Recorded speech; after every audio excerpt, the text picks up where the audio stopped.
Do predator and prey populations always lock into stable cycles? Can predation rate keep up as prey increase? And what happens to prey abundance when predators aren't in the system? Today, I'd like to talk about predator-prey models. Particularly, let's look at how the Rosenzweig MacArthur model addresses some of the issues in the original Lotka Volterra version.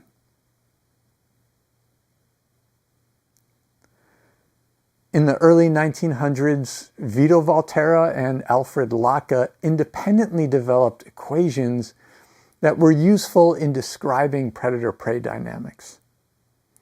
Well, this work was highly influential, and even today, this remains the standard that most students are taught in their introductory ecology courses. However, there are issues here that need to be considered. So, let's take a look and see how these models are constructed. In the classic Lotka Volterra framework, we have two sets of differential equations, one for the prey and one for the predator. Let's start with the prey equation. Here, dn dt is the change in the number of prey over time. This change is a function of the number of prey and the intrinsic rate of increase. Now, this first portion of the equation is telling us how the prey population grows on its own when predators aren't in the system. And what we see here is exponential growth. There is no density-dependent limitation going on. Therefore, this also assumes that prey resources are unlimited. Okay, let's move over to the second part of the equation. Now here we see how prey are removed from the population, and we have this term alpha NP. This new parameter alpha is an attack coefficient. So taken together, alpha NP is the rate at which predators encounter and attack prey. Notice, prey are only lost through predation. There is no other form of prey death. Here, predators encounter prey in a random manner that is dependent upon their relative densities. Now, this is an important part of these equations because this represents the functional response of the predator. Functional response is essentially the per capita predation rate. We can take a look at per capita rate by dividing out the predators. And when we do this, we can see that the rate at which each predator attacks and consumes prey increases linearly with prey abundance. And importantly, there is no limit. The greater the prey abundance, the greater the number each predator can attack and consume. So this brings with it a couple of assumptions. First, consumption is instantaneous. There is no time spent handling prey. Second, predators can consume prey indefinitely. They never become satiated. This linear form is commonly referred to as a type 1 functional response. In the real world, this type of response is generally not very realistic, with a few exceptions. Okay, so let's summarize here. The prey population grows exponentially on its own, but is consistently losing individuals to predators at a rate determined by the predator functional response. Okay, let's see what's happening over on the predator side. dp dt is the change in the number of predators over time, and we see that predators increase according to the rate at which they encounter and attack prey, like we saw in that functional response. So, whereas the prey grew exponentially with unlimited resources, here the predator growth rate is directly dependent upon resource availability. In this case, the resource is the prey. But notice we are taking this and multiplying it by another constant, gamma. This new parameter gamma is basically a conversion efficiency. In this way, predator populations don't just grow at exactly the same rate that they consume. And that makes sense. In the real world, you wouldn't expect a one-to-one conversion, one new predator for each prey consumed. Now, this part of the equation where we're growing the predator population is called the numerical response of the predator. A major assumption here is that conversion of prey into predators is instantaneous. There's no time spent being born or growing large enough to capture prey or anything like that. Moving over to the second part of this equation, we see how predators are removed. And here we have just a simple linear death rate. Note that mortality is constant and not directly related to prey density. So while predator growth is tied directly to prey density, their death rate is not.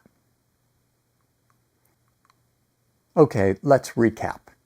We have exponential growth of the prey with a death rate tied to the predator abundance. We have resource-limited growth in the predator with a linear death rate.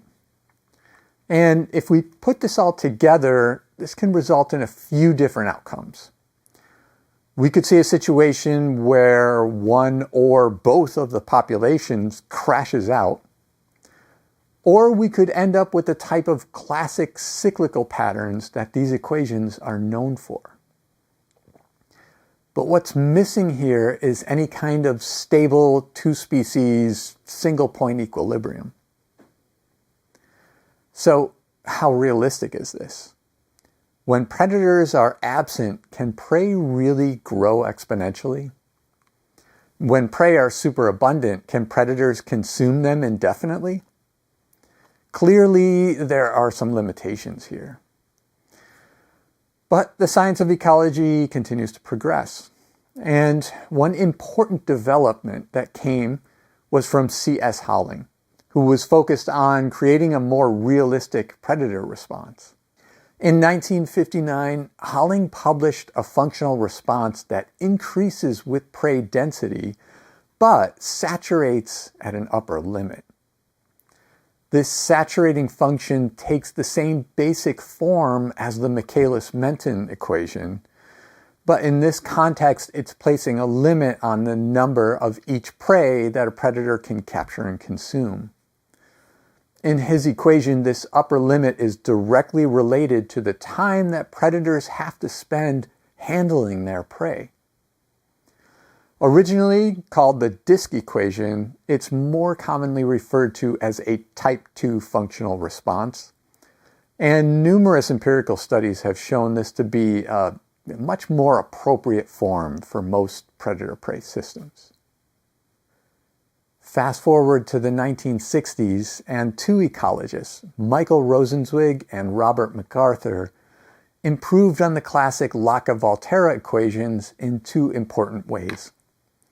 First, they incorporated carrying capacity into the prey equation. Going from exponential growth to a logistic form gets around the assumption of unlimited resources and accounts for intraspecific competition in the prey population. The other major change was to replace the linear type 1 functional response with Holling's type 2 saturating function. Taken together, these changes allowed for more biologically realistic outcomes, including stable limit cycles, as well as the ability to have oscillations that damp to a stable equilibrium. The modified equations also revealed some previously unseen characteristics. One of these was a counterintuitive outcome that Rosenzweig called the paradox of enrichment. Basically, you might expect that enriching the environment by increasing prey carrying capacity would simply support more prey and hence more predators. But at a certain point, this actually creates instability that can crash one or both of the populations. Now, like any model, this isn't perfect, of course, and some of the unrealistic assumptions are still here. For example, we still have instantaneous conversion of predators into prey. We still have a linear death rate for predators that's not directly tied to prey.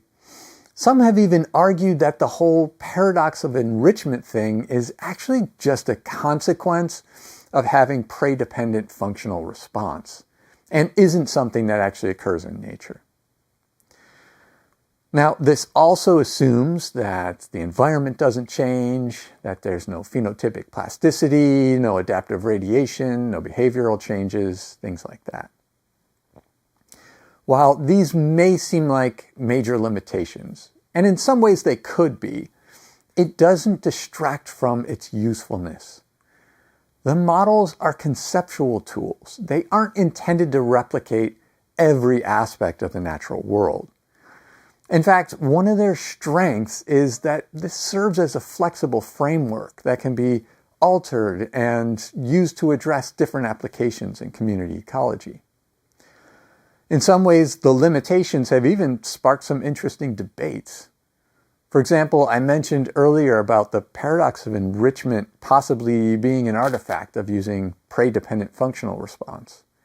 Well, some have used this to advocate for a ratio-dependent functional response instead. The point is, this flexibility has allowed researchers to advance theoretical work.